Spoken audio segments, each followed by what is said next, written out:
Thank you. And that storm coming on Wednesday is big and powerful in its own right. But last weekend's storm has already set the stage now for even more flooding and problems. KTVU's Tom Vakar joining us now live from Oakland with more on how people are preparing. Tom? Well, let's begin with just the towns and cities. They're scrambling to do two things: making sure that their storm sewers are clear of any debris so that you don't have a backup that causes flooding. The other thing they have to do is have a very close look at the creeks, just to make sure that if they do start having some flooding, they can do something about it, at least in the form of warnings. Here's that story. To National Weather Service Warning Coordination meteorologist Brian Garcia, last Saturday's storm will only make Wednesdays worse. This last system, we completely saturated the soils and started seeing mudslides and a little bit of landslides. Early Wednesday morning, the coming storm will hit the North Bay first and last there for the longest time, but that's just the leading edge of a very big system. And it's going to sweep across the entire Bay Area, so no place will be immune. You will see rain and wind across your area, and you will see some areas that repeat flooding and a few areas that will be worse flooding. Trees weakened from years of drought are now sitting in gooey soils. That raises worries about many more falling trees.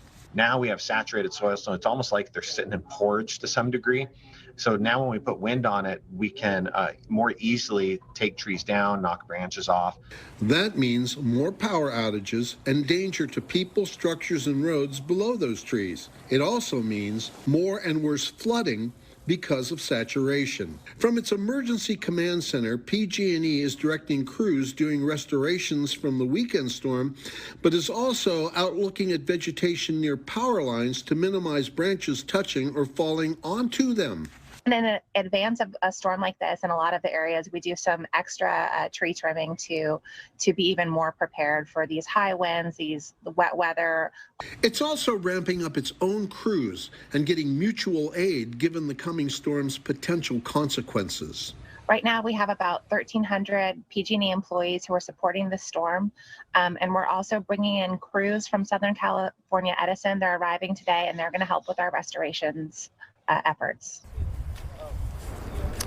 Now, if you think you can benefit from sandbags, go make them, and make them now. That's because State Farm Insurance warns if you don't have national flood insurance, your homeowner's insurance policy is likely not going to cover any flooding, and landslides are rarely, if ever, covered. So do what you can to help yourself. Reporting live, Tom Vakar, KTVU, Fox 2 News. It's going to be a huge storm. Now is the time to get ready. Tom, thank you.